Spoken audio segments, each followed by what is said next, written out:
Jyothiraj astrological YouTube ചാനലിലേക്ക് ഏവർക്കും സ്വാഗതം. ഇന്നത്തെ വീഡിയോ തുടങ്ങുന്നതിന് മുമ്പ് ഇനി ഈ ചാനൽ ആരെങ്കിലും സബ്സ്ക്രൈബ് ചെയ്യാനുണ്ടെങ്കിൽ ഈ വീഡിയോയ്ക്ക് താഴെ സബ്സ്ക്രൈബ് എന്ന് എഴുതിയിരിക്കുന്നത് അമർത്തുക. അതുപോലെ തന്നെ ഈ വീഡിയോ കണ്ടു കഴിഞ്ഞാൽ ഇത് ബന്ധുക്കളുടെയും സുഹൃത്തുക്കളുടെയും അറിവിലേക്കായി ഷെയർ ചെയ്യുക. ഇന്ന് നമ്മുടെ ഭാഗ്യാധിപൻ ഓരോ ഭാവത്തിലും നിന്നാലുണ്ടാകാവുന്ന ഫലങ്ങൾ എന്തൊക്കെയാണെന്ന് നോക്കാം. നമ്മുടെ ഗ്രഹനിലയിലെ ഭാഗ്യം നോക്കുന്നത് ഭാഗ്യഭാവമായ 9-ാം ഭാവം കൊണ്ടാണ്. ഈ 9-ാം ഭാവത്തിൻ്റെ അധിപഗ്രഹം, അതായത് നമ്മുടെ ഗ്രഹനിലയിലെ ലഗ്നം തൊട്ട് എണ്ണുമ്പോൾ വരുന്ന 9-ാമത് ഭാവത്തിൻ്റെ അധിപഗ്രഹത്തിൻ്റെ ബലവും അതിൻ്റെ ഇഷ്ടാനിഷ്ട ഭാവസ്ഥിതിയും അനുസരിച്ചായിരിക്കും നമുക്കുണ്ടാകാവുന്ന ഭാഗ്യാനുഭവങ്ങൾ ജീവിതത്തിൽ ഉണ്ടാകുന്നത്.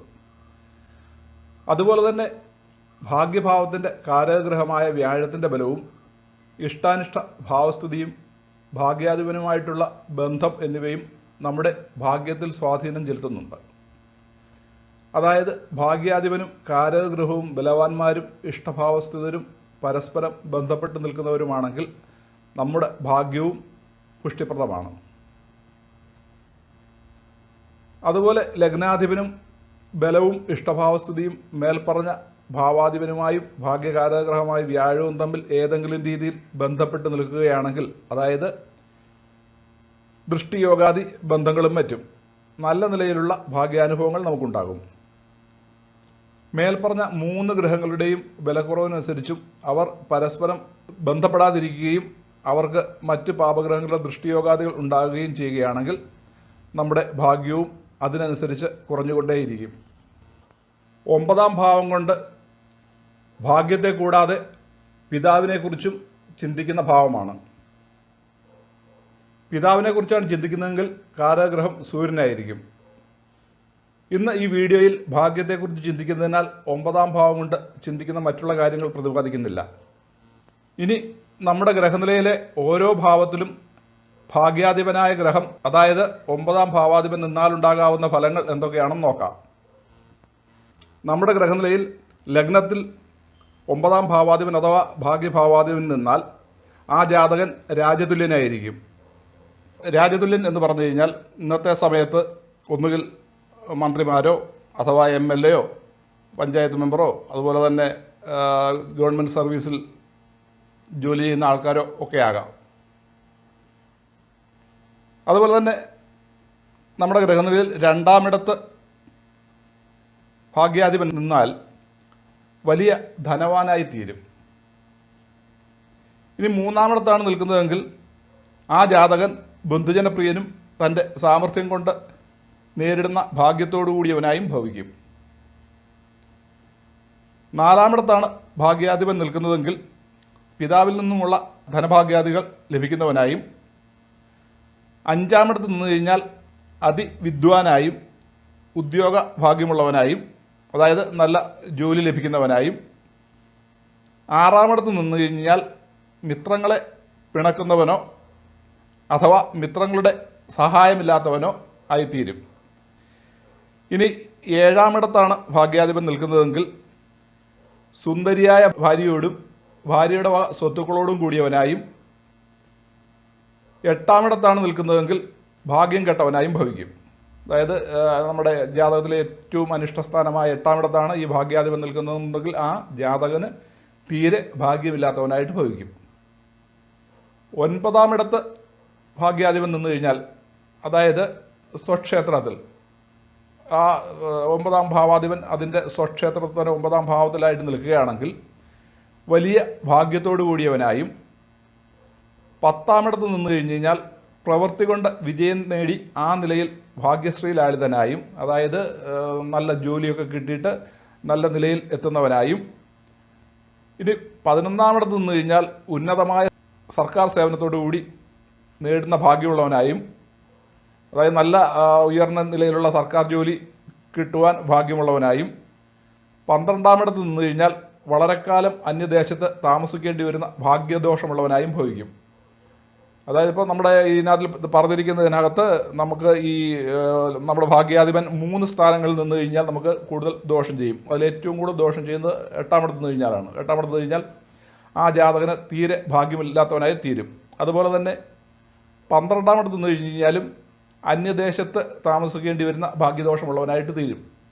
ഇനി ഇത് 6ാമിടത്താണ് ഈ ഭാഗ്യാധിപൻ നിൽക്കുന്നുണ്ടെങ്കിലും അതും അത്ര നല്ലതല്ല.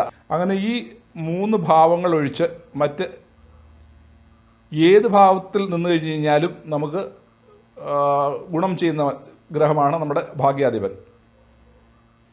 മുമ്പ് പറഞ്ഞതുപോലെ നമുക്ക് നല്ല രീതിയിൽ ഭാഗ്യാനുഭവങ്ങൾ കിട്ടണമെന്നുണ്ടെങ്കിൽ ഭാഗ്യഭാവത്തിനും ഭാഗ്യാധിപനുള്ള ബലം, ശുഭയോഗ ദൃഷ്ട്യാദികൾ ഇവയെല്ലാം നമ്മൾ കണക്കിലെടുത്തുകൊണ്ട് വേണം നമ്മുടെ ഭാഗ്യാനുഭവങ്ങളുടെ ഉയർച്ചയും താഴ്ചയും നിർണ്ണയിക്കേണ്ടത്. ഇനി നമ്മുടെ ഗ്രഹനിലയിൽ 9ാം ഭാവത്തിൽ ചില ഗ്രഹങ്ങൾ യോഗം ചെയ്താലുണ്ടാകാവുന്ന പ്രത്യേക ഫലങ്ങൾ എന്തൊക്കെയാണെന്ന് നോക്കാം. 9ാം ഭാവത്തിൽ സൂര്യനും ചന്ദ്രനും യോഗം ചെയ്ത് നിൽക്കുകയാണെങ്കിൽ ആ ജാതകൻ ധനവാനായും നേത്രരോഗിയായും ഭവിക്കും. 9ാം ഭാവത്തിൽ സൂര്യനും ചൊവ്വയും തമ്മിൽ യോഗം ചെയ്താണ് നിൽക്കുന്നുണ്ടെങ്കിൽ ആ ജാതകൻ ദുഃഖിയായും വാദശീലനായും രാജപ്രിയനായും ഭവിക്കും.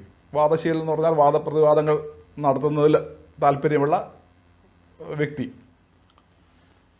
അതുപോലെ രാജപ്രിയനായും ഭവിക്കും, അതായത് സർക്കാർ ജോലിയൊക്കെ കിട്ടാനുള്ള സാധ്യതയുള്ള ജാതകനായി ഭവിക്കും. ഇനി സൂര്യബുധന്മാർ യോഗം ചെയ്തു നിന്ന് കഴിഞ്ഞാൽ ആ ജാതകന് വളരെ ശത്രുക്കൾ ഉള്ളവനായും രോഗിയായും ബുദ്ധിമാനായും ഭവിക്കും. ഭാഗ്യഭാവത്തിൽ സൂര്യനും വ്യാഴവും തമ്മിൽ യോഗം ചെയ്താണ് നിൽക്കുന്നതെങ്കിൽ സ്വയാർജിത ധനത്തോടു കൂടിയവനായും, അതായത് സ്വന്തമായി ജോലി ചെയ്തുണ്ടാക്കുന്ന ധനത്തോടു കൂടിയവനായും പിതാവിന് ഇഷ്ടത്തെ ചെയ്യുന്നവനായും ഭവിക്കും. പിതാവിന് ഇഷ്ടപ്പെട്ട കാര്യങ്ങളൊക്കെ ചെയ്ത് പിതാവിനെ സന്തോഷിപ്പിക്കുന്ന ജാതകരായിട്ട് ഭവിക്കും. ഇനി സൂര്യനും ശുക്രനും യോഗം ചെയ്തിട്ടാണ് 9ാം ഇടത്ത് നിൽക്കുന്നുണ്ടെങ്കിൽ ആ ജാതകൻ രോഗിയായി തീരാവുന്നതാണ്.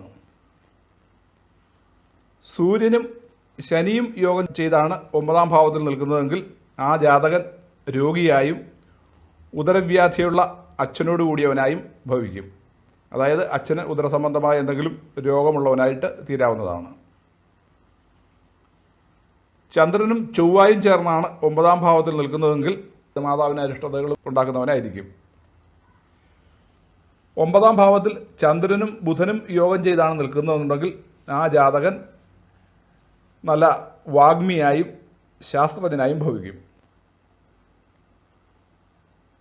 ചന്ദ്രനും വ്യാഴവും ചേർന്നാണ് 9ാം ഇടത്ത് നിൽക്കുന്നതെന്നുണ്ടെങ്കിൽ ആ ജാതകൻ ധർമ്മബുദ്ധിയായും ശ്രീമാനായും രാജതുല്യനായും ഭവിക്കും.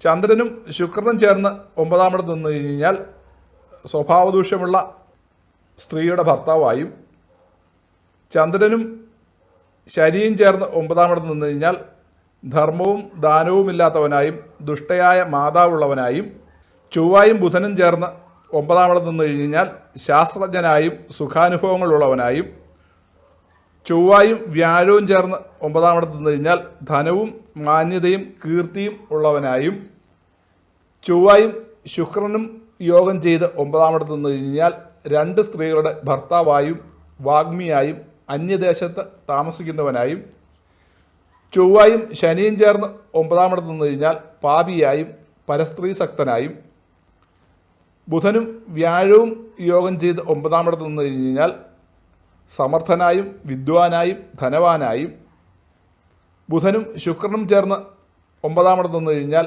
വിദ്വാനും കലകളിൽ വാസനയുള്ളവനും സംഗീതപ്രേമിയായും, ബുധനും ശനിയും യോഗം ചെയ്ത് 9ാം ഇടത്ത് നിന്ന് കഴിഞ്ഞാൽ രോഗിയായും ധനവാനായും സത്യവാനായും, അതുപോലെ ഗുരുവും ശുക്രനും യോഗം ചെയ്ത് 9ാം ഇടത്ത് കഴിഞ്ഞാൽ വളരെ ഐശ്വര്യവും ദീർഘായുസ്സും ഉള്ളവനായും, വ്യാഴവും ശനിയും യോഗം ചെയ്ത് 9ാം ഇടത്ത് നിന്ന് കഴിഞ്ഞാൽ രോഗിയായും ധനവാനായും, ശുക്രനും ശനിയും യോഗം ചെയ്ത് 9ാം ഇടത്ത് നിന്ന് കഴിഞ്ഞാൽ രോഗിയായും രാജതുല്യ പദവിയുള്ളവനായും ഭവിക്കും.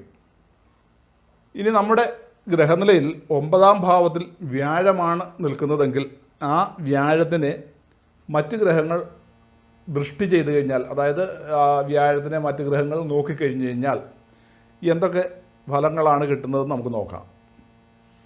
9ാം ഭാവത്തിൽ നിൽക്കുന്ന വ്യാഴത്തെ സൂര്യൻ നോക്കിക്കഴിഞ്ഞ് കഴിഞ്ഞാൽ ആ ജാതകൻ രാജതുല്യനായും, ചന്ദ്രനാണ് നോക്കുന്നതെങ്കിൽ സുഖമുള്ളവനായും,